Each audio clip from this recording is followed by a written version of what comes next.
Continuamos entonces con nuestra clase de escuela dominical llamada Entre lo Sagrado y lo Secular, una teología de la vocación cristiana. Estamos estudiando cómo Dios llama a sus hijos a desempeñarse en distintas áreas de la vida. Es decir, aunque a veces se piensa en términos de la vocación mayormente como el oficio o el trabajo que uno desempeña, realmente Dios lo llama a uno a distintas áreas y esto puede variar, como vimos, a lo largo de la vida de uno. Entonces estamos con un llamado particular en nuestras familias, en nuestros trabajos propiamente, en la iglesia y como ciudadanos. Y la semana pasada estuvimos viendo acerca de la ética de la vocación. Es decir, establecimos que cada vez que nos salimos de donde el Señor nos ha llamado, nosotros nos exponemos a pecar, porque estaremos haciendo lo que no nos corresponde. No es nuestro deber, por ejemplo, ejecutar la justicia. Eso está delegado para aquel que el Señor ha llamado a desempeñar tal vocación. Por dar un ejemplo.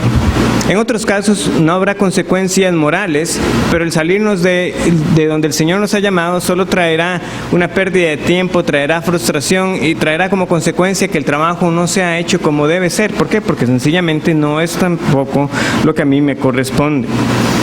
También vimos cómo el tener claro estos ámbitos, dónde es que uno debe moverse según el Señor me ha llamado en cada área de la vida, también ayuda a dilucidar, a poder tener una postura clara, bíblica, eso sí, una cosmovisión bíblica siempre, respecto a temas que suelen ser controversiales o que generan debate. Y hubo unas preguntas adicionales que nada más deseo aclarar en este momento. Por ejemplo, alguien me decía, bueno, pero si es el caso de los vientres de alquiler, que yo puse ese ejemplo, hay casos en los que ese vientre sería simplemente como una incubadora, es decir, esa persona realmente no se va a hacer cargo del niño, sino que va a tener a sus padres. Pero uno debe tener entonces en cuenta qué es lo que el matrimonio representa. ¿A quiénes llama el Señor al matrimonio? Llama a un hombre y a una mujer. De nuevo, aunque esa mujer esté en el acuerdo de que sí, simplemente voy a ser como la incubadora para criar a ese hijo, realmente ya estamos incluyendo a un tercero en ese vínculo. Y no simplemente podemos desligarnos de pensar de que se puede procrear y no tener esa responsabilidad. También fue lo mismo con respecto a un comentario que hice sobre la fecundación in vitro. O sea, uno debe entender bien en qué consiste el procedimiento. ¿Por qué? Porque en algunos casos, y lo que viene a ser el tema de mayor debate, es qué sucede con aquellos óvulos que son fecundados y que no son implantados. Es donde usualmente viene el problema. Entonces, por eso yo tuve que hacer esa aclaración de que podría ser una técnica viable siempre y cuando se tenga en cuenta de que todo óvulo fecundado sea realmente implantado. Pero eso tiene muchas consecuencias que deben ser sopesadas. ¿Por qué? Porque nosotros entendemos que ahí se da la vida. Ok, pero de nuevo, todo lo que se sale después de eso es incluir siempre a un tercero. Y como le compartí a una persona en particular que había tenido la pregunta, esto da pie a escenarios, bueno, que uno no se imaginaría.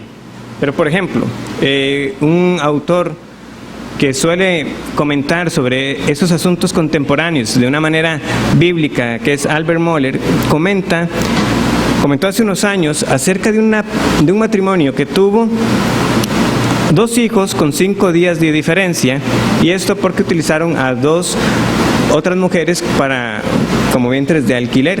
Entonces dice, ¿cómo le explico a ellos que son hermanos, no son gemelos, tienen 5 días de diferencia? Y eso simplemente por plantear un escenario de las cosas que ellos estaban haciendo. Son cosas que no se hubieran dado de manera natural. Hoy vamos a ver entonces de manera ya específica las pruebas en la vocación. No solamente el pecado viene a afectar nuestros llamados, no, también hay las pruebas, las tribulaciones que el Señor permite en la vida. Por eso es que nosotros decimos que esta teología de la vocación es una teología de la vida cristiana y que por eso es sumamente realista. Y parte de ello es reconocer las dificultades, las frustraciones, los fallos o fracasos que tenemos cuando desempeñamos nuestro llamado. Por ejemplo, el trabajo puede ser satisfactorio, puede ser gratificante, pero en ocasiones puede ser arduo, aburrido, fútil. No se puede ver la recompensa de la labor hecha. Es cierto que tener hijos es herencia del Señor, es algo hermoso, pero también puede y suele ser una carga también sobre uno como padre. Estaré haciendo bien las cosas. Un hijo puede cargar el corazón de un padre. El matrimonio sin duda es una bendición. Podemos decir una de las mayores bendiciones que el Señor concede luego de la salvación en esta vida. Es un instrumento en nuestra santificación. Y sin embargo en el matrimonio también hay dificultades, hay discusiones, hay toda una montaña rusa de emociones según las cosas que también el Señor permite que vengan, ya no solamente para uno, sino para ambos. Y por eso es que se debe prometer que así es en la salud y en la enfermedad, en la riqueza y en la pobreza. Es bueno tener el amor a la patria, como vimos, somos llamados a ser buenos ciudadanos, pero no siempre es bueno ser un ciudadano, o somos tentados, podríamos decir, como vamos a ver más adelante, a no cumplir nuestro llamado como ciudadanos cuando reconocemos que los que nos están gobernando son corruptos, que no hacen bien las cosas, que están promoviendo leyes injustas. Debemos recordar entonces que nuestras vocaciones, como el resto de la creación, están bajo la maldición por causa del pecado desde la caída del hombre. Y recordemos que particularmente el Señor pronunció las consecuencias sobre el matrimonio, sobre el parto y sobre el trabajo, y que de inmediato Adán y Eva fueron expulsados de ese paraíso y un querubín tuvo que guardar con aquella espada que estaba en llamas. Así que no podemos esperar una utopía, no podemos esperar algo que no va a ser. No habrá una nación perfecta, no habrá una congregación perfecta, no habrá un matrimonio perfecto y no hay un trabajo perfecto. Y aunque ciertamente el Señor Jesús, aquella simiente prometida también desde aquel día de la caída, vino no como un rey, no vino como un poderoso guerrero, sino que vino como aquel niño nacido en una familia humilde y que fue despreciado, llevando la maldición del pecado al ser crucificado en el madero, y que por esa obra la muerte y el pecado han sido vencidos. Todavía nosotros aguardamos la consumación. Esperamos el día en que Él venga en gloria para ser glorificados juntamente con Él. Y por tanto todavía nos resta vivir con las consecuencias del pecado, a pesar de que ya hemos sido salvos por Él, sí hemos sido salvos por el Señor Jesús. Pero todavía tendremos que enfrentar la muerte, todavía tendremos que enfrentar las consecuencias del pecado sobre el trabajo. Todavía más, el Señor Jesús fue bien claro de que la vida cristiana no es un camino sencillo. No, el camino que lleva a la perdición ese es el camino amplio, es el camino sin las preocupaciones acerca de qué será mañana en cuanto a mi alma. Pero el camino que lleva a la vida eterna es un camino estrecho. Y Él dijo claramente que el que quería seguir en pos de Él tenía que negarse a sí mismo y tomar su cruz cada día. Algunos a veces quisieran interpretar que tomar esa cruz fuera una expresión del martirio, pero no la podemos limitar al martirio, porque el Señor dice cada día, es algo diario. En cambio, el martirio es algo de una ocasión. Usted es martirizado por la fe y ya. Después de eso usted estará en la presencia de su Señor. Entonces no podemos decir que el Señor, cuando estaba diciendo esas palabras, se les estaba diciendo a los apóstoles únicamente por el martirio que enfrentarían, la gran mayoría de ellos. Tampoco podemos pensar en que la cruz debe ser como aquel aguijón en la carne que Pablo tuvo. Pues notemos de nuevo, es algo diario. Tome su cruz cada día, niéguese cada día. Y esa es la vida cristiana, una vida de constante arrepentimiento y también de constante perdón. Es una vida que sí, hay victorias que el Señor nos concede, en la que vemos su providencia, pero en la que también hay persecuciones, en la que hay rechazos, en la que hay sufrimiento. Y de nuevo, eventualmente la muerte que todos enfrentaremos.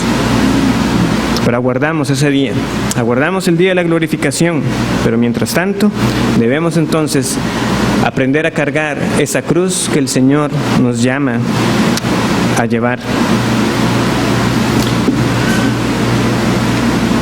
Entonces, no solo el pecado trae problemas a las vocaciones, sino también las pruebas, las tribulaciones y los fracasos. Podemos pensar, por ejemplo, en una pareja de padres, padre y madre cristianos. Tienen un hijo, le crían, lo disciplinan en el temor al Señor, y con todo, cuando éste crece, puede rechazar todo lo que fue enseñado, todo lo que sus padres defendieron, todo lo que sus padres constantemente le recordaban en cada oportunidad. Ellos fueron llamados para criarle, fueron llamados para disciplinarle, pero él se aparta. Muchas cosas pueden pasar por la mente de estos padres. Pueden vivir atormentados con preguntas. ¿Será que fallamos como padres? ¿Pudimos haber hecho algo diferente? ¿Qué podemos hacer ahora para llegar a nuestro hijo? Esas son pruebas, son tribulaciones. Y no tienen a veces una respuesta sencilla. Porque de nuevo, se puede ser fiel en ese llamado, pero el resultado no está en nuestras manos. Y ese hijo se va, esa hija se va y niega la fe, niega todo lo que tenga que ver. Otro ejemplo, igual un hombre piadoso, un hombre que reconoce que el Señor lo ha llamado a hacer negocios, levanta una compañía, da sus servicios al público, emplea un conjunto de trabajadores. Él sabe que es su llamado, él tiene ese don, pero viene una situación económica, algo que no está en sus manos, una crisis en cierto sector que viene a repercutir en las demás áreas. ¿Y qué sucede? Tiene que empezar a recortar el personal. Luego ve que eso no es suficiente, trata de mantener la compañía a flote, por más que lo intenta, no lo logra. No logra salvar su negocio, queda en bancarrota. Claramente él se puede preguntar, ¿y ahora qué hago con mi llamado? Ya no tengo compañía, ¿qué voy a hacer? Un pastor, esto es un ejemplo que pone el autor. Un pastor es reconocido por la congregación, le sirve fielmente, les enseña la palabra de Dios, proclama el evangelio, administra los sacramentos, se da a sí mismo con el fin de que esos hermanos crezcan espiritualmente, y un día la congregación se vuelve contra él, y cosas así suceden. Ustedes podrían leer la biografía de Jonathan Edwards y ver cómo la congregación luego votó para que él ya no fuera el pastor principal de la predicación. Pueden también ver cómo contra Spurgeon hubo una votación en lo que fue conocido como una controversia, 2000 contra 7. Ese fue el resultado. ¿Quién podía negar la labor de un siervo del Señor? Pero así sucede. Cosas así pueden suceder. Podemos pensar en otro tipo de fallos o circunstancias que se dan. Hay personas que realmente sí están calificadas para ser gobernantes o legisladores sabios, pero no son escogidos. Trabajadores que pierden sus trabajos. Puede ser en algunos casos porque realmente no son eficientes, realmente no son buenos en lo que hacen a pesar de lo que ellos creían.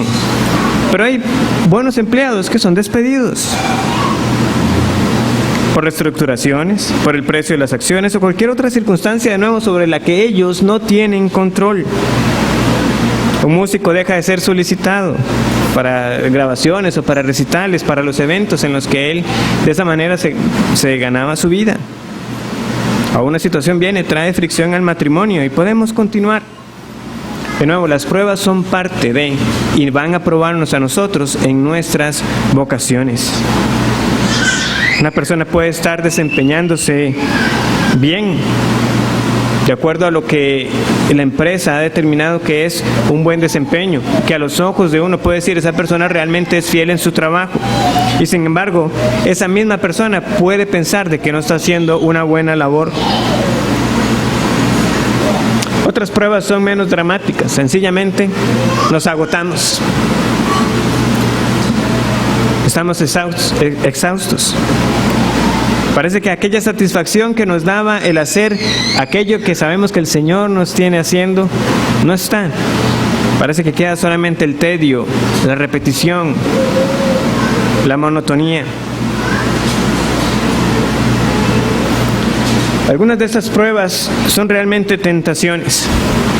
Algunas son tentaciones propiamente del enemigo. El enemigo siempre va a buscar sacarnos de aquello a lo que el Señor nos ha llamado. Entonces no nos debe quedar duda de que Él buscará cómo sacarnos a nosotros de donde el Señor nos ha llamado, para que ya no seamos ese trabajador que se desempeña en dicha empresa donde el Señor lo tiene, para que busquemos rehuir a nuestro llamado, ya sea como padres o como esposos, como ciudadanos o en nuestra iglesia. Por ejemplo, es el intento del enemigo, que un marido y su mujer en un matrimonio con problemas sean tentados a divorciarse más que a trabajar por solucionarlo. Es una tentación del enemigo. Es lo que va a buscar plantar en las mentes de las personas. Quizás no debimos haberlo hecho, quizás esto sea lo mejor. Un artista se puede ver tentado a dejar de producir sus obras. Siempre lucirá como una alternativa fácil cuando el trabajo se complica o cuando el jefe es difícil de soportar, renunciar. ¿Para qué complicarse? Renuncie, busque otro trabajo. Son tentaciones. No estoy diciendo que en algunos momentos una decisión, en el caso del trabajo, claramente, pudiera ser la mejor. Pero debemos estar atentos. Estoy simplemente rehuyendo a la prueba. Estoy buscando la alternativa fácil, en lugar de recordar esas palabras que el Señor tiene por medio del apóstol Pedro, de que debemos honrar a los jefes, aún a los difíciles de soportar. Voy a pensar como el mundo, voy a buscar siempre entonces hacer las cosas a mi manera y no como el Señor nos enseña. Y para estar claros, hay situaciones que claramente pueden mostrar que uno no tiene un llamado.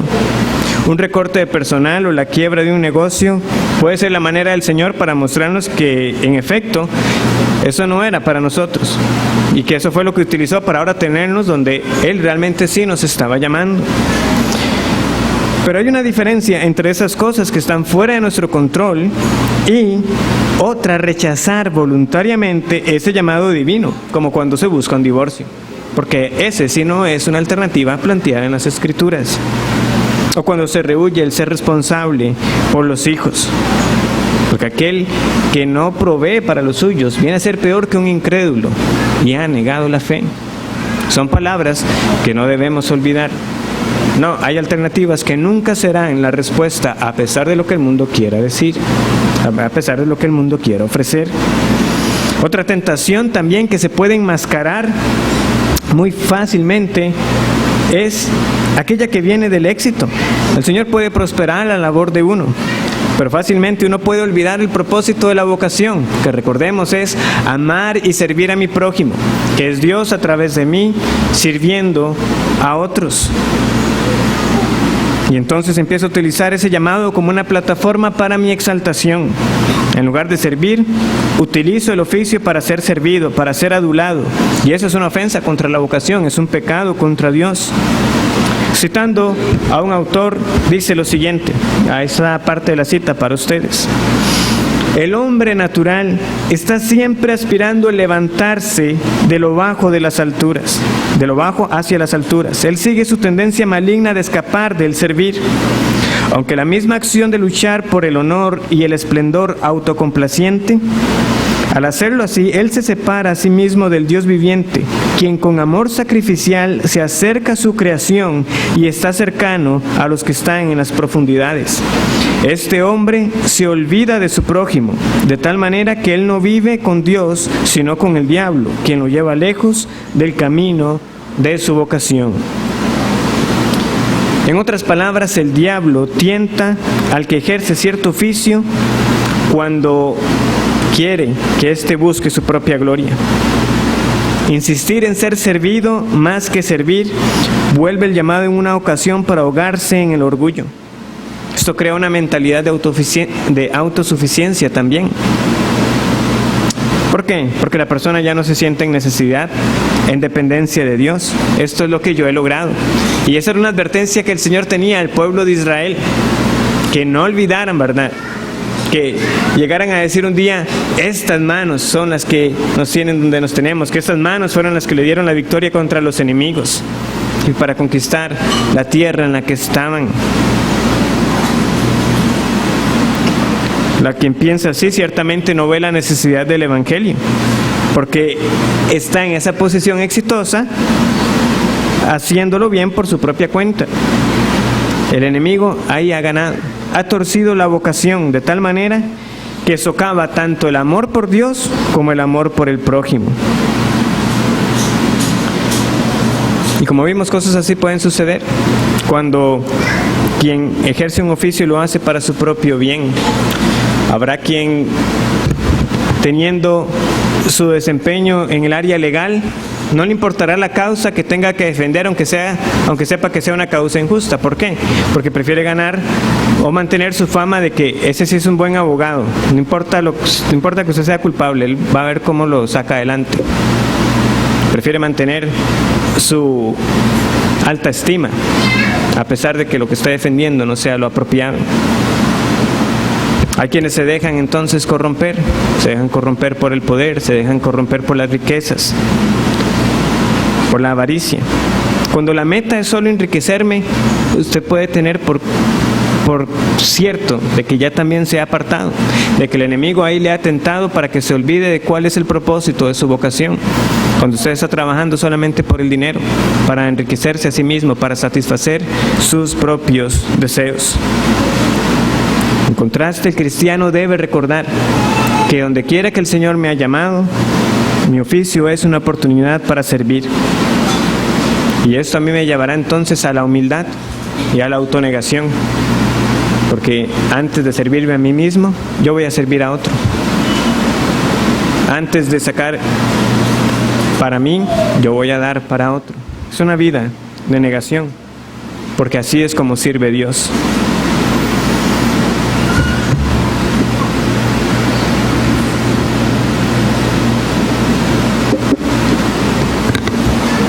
Citando de nuevo a este autor, esa sí no está ahí proyectada, pero él dice lo siguiente: la acción de Dios es determinada por su amor desprendido, el cual busca al perdido y al caído. Para Lutero, Dios mismo, cuando es descrito como el Creador, es como un ser humano siendo fiel a su vocación, quien se da a sí mismo al que es manso.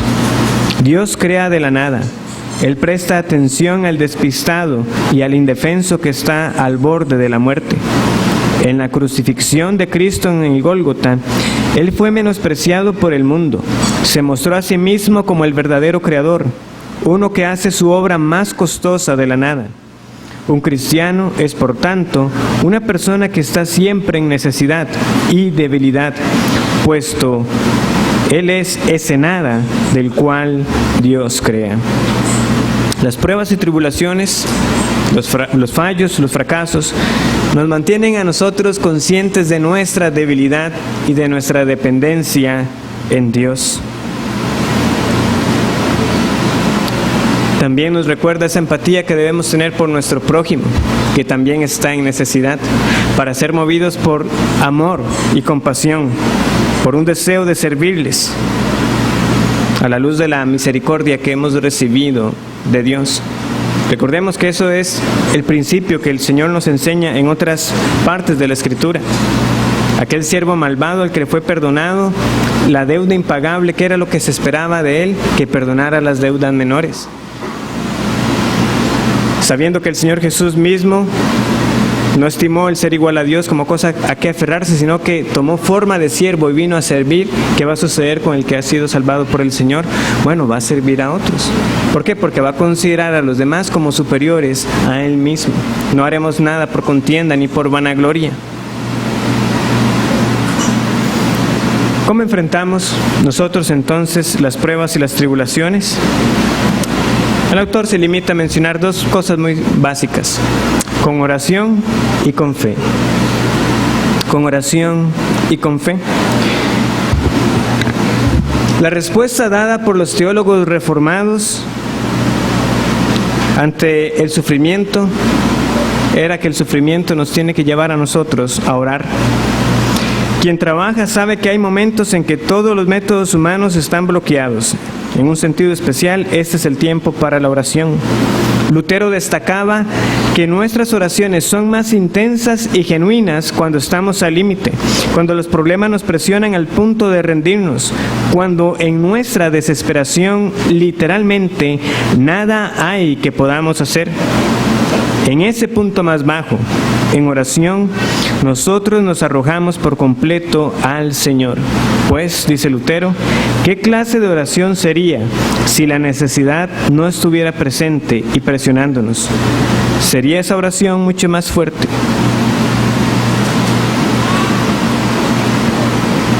¿Hay dificultades en el trabajo? Oremos. ¿Hay problemas en la familia? Vamos a orar. Deseamos ver que la congregación crezca y sea fortalecida. Vamos a orar. Hay problemas, hay casos que el Señor está trayendo a la luz en la iglesia. Vamos a orar. Los gobernantes, vamos a orar. Somos mandados a orar. Deseamos ver cambio. O nos vemos oprimidos, nos vemos angustiados por compañeros, por las demandas del jefe. Vamos a orar. Falta la salud, vamos a orar.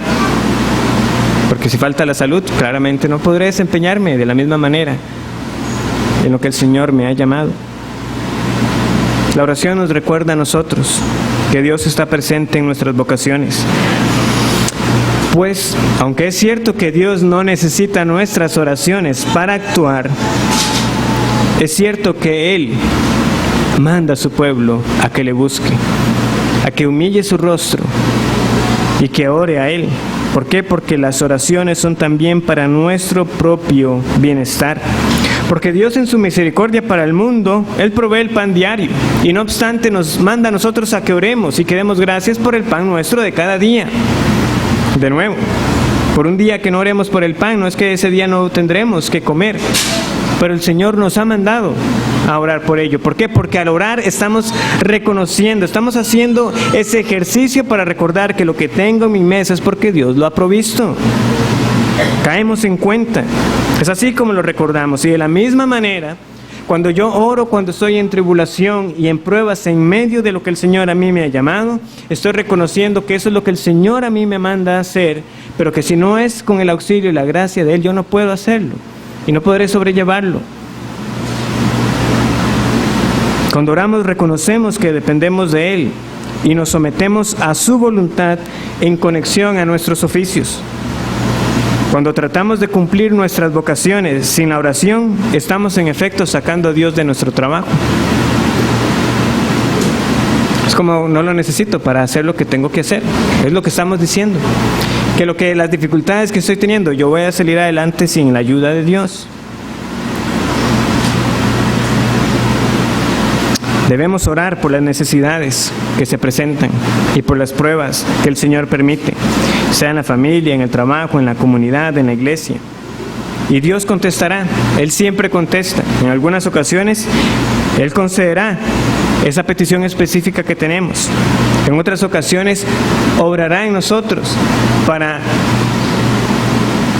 recibir la respuesta que Él tiene, que no será entonces conforme a nosotros pedíamos, pero para que nosotros entonces demos gracias, sabiendo que Él contestará según su sabiduría, para su mayor gloria y para el beneficio de nosotros.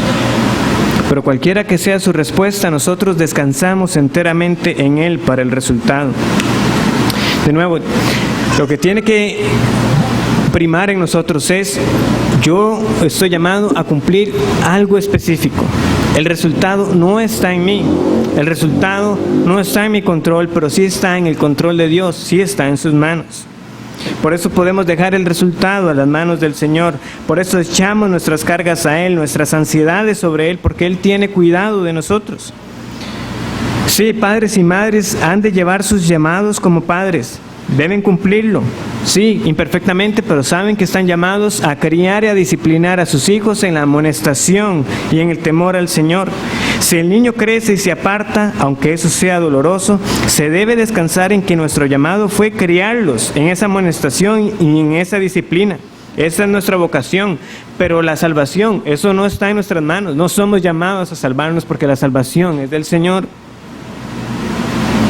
Y eso significa sí que con mucha más razón se orará por la salvación de ellos. Pero aún si el Hijo es salvo, si el Señor los salva en su misericordia, igualmente como padres seguiremos orando, aunque ya ellos hayan abandonado el nido, encomendándolos siempre al Señor, para que Él haga con ellos lo que tenga que hacer. Pero eso debe traer ese consuelo, debe traer ese descanso, porque eso no estaba en mis manos. Algo similar sucede cuando un cristiano inicia un negocio que no prospera o se postula para un cargo en el cual al final no es elegido o se aventura en cualquier empresa. Es decir, reconoce un llamado de parte del Señor para servirle en la iglesia como pastor o como diácono, para casarse. En lo que sea, debe estar siempre la oración. Los resultados y las consecuencias no están en nosotros. Pero eso entonces nos tiene que hacer a nosotros descansar en ese Dios soberano que creemos.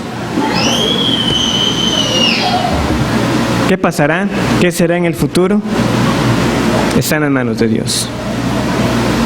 Dice Lutero: trabaje y deje a Dios dar el fruto de ello. Gobierne y deje que Él le prospere. Batalle y que Él le dé la victoria. Predique y que Él haga a los corazones devotos. Cásese y que Él le conceda hijos. Coma y beba y que Él le dé fuerza y salud. Entonces de esto se desprenderá de que lo que sea que hagamos, Él efectuará todo a través de nosotros y tan solo a Él será la gloria. Dios está trabajando a través de lo que hacemos en la vocación. Somos sus instrumentos. Cuando nos damos cuenta de ello, nos podemos relajar. Otra cita de Lutero, esta tampoco está proyectada, pero él oraba de esta manera: querido Señor, tengo tu palabra y estoy en la estación que te agrada. Esto sé. Tú ves todas mis ineptitudes y yo no tengo ayuda sino solo en ti. Ayúdame, por tanto, porque tú has mandado lo que debemos pedir, buscar, llamar a la puerta, y has dicho que con seguridad nosotros recibiremos, hallaremos y tendremos lo que necesitamos. La promesa de la palabra de Dios y la convicción que tenemos es que según la estación en la que estemos, en lo que sea en lo que Él nos haya puesto, tenemos la certeza que Dios está ahí con nosotros y que Él es fiel. Y aunque yo no lo puedo ver, Él está trabajando en y a través de mi vida.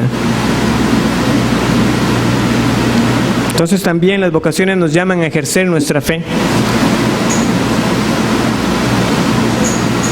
¿Por qué? Porque esta dependencia en Dios que nos lleva a orar cuando hay pruebas y tribulaciones es una manifestación de la fe.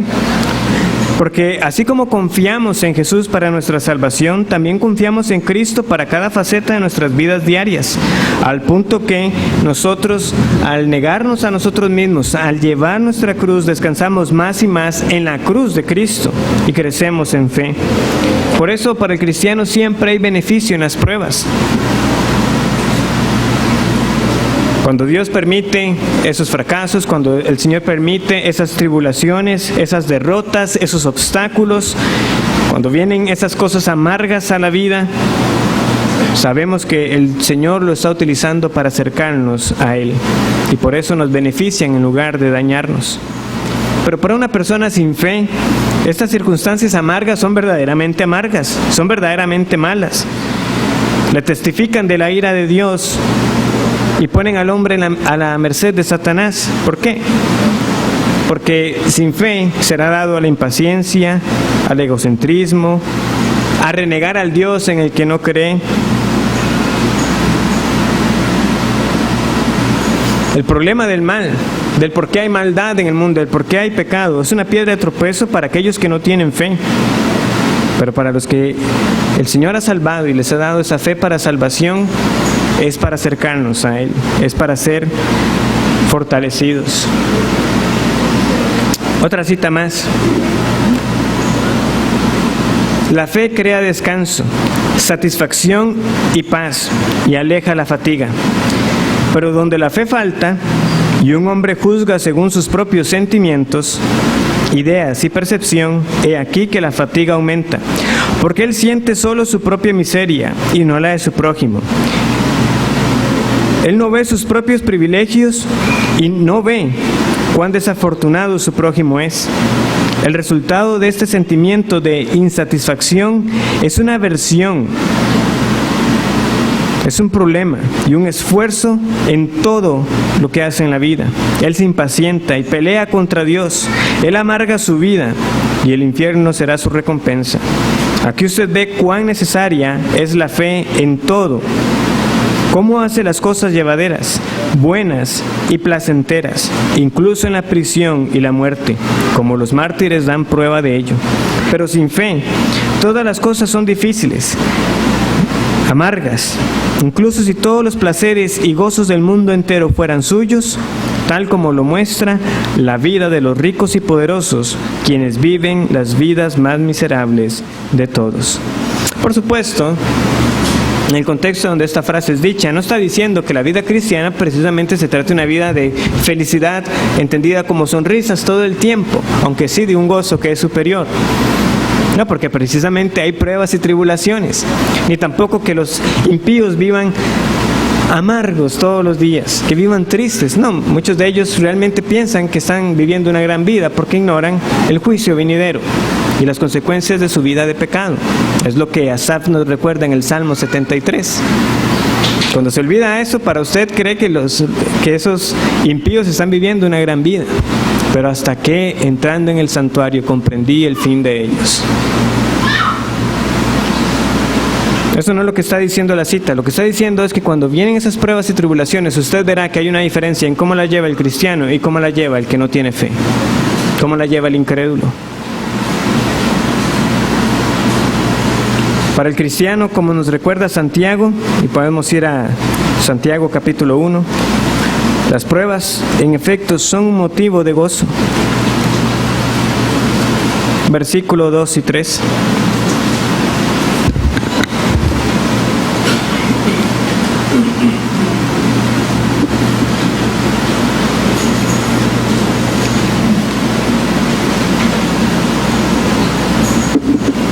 Hermanos míos, tened por sumo gozo cuando os halléis en diversas pruebas, sabiendo que la prueba de vuestra fe produce paciencia.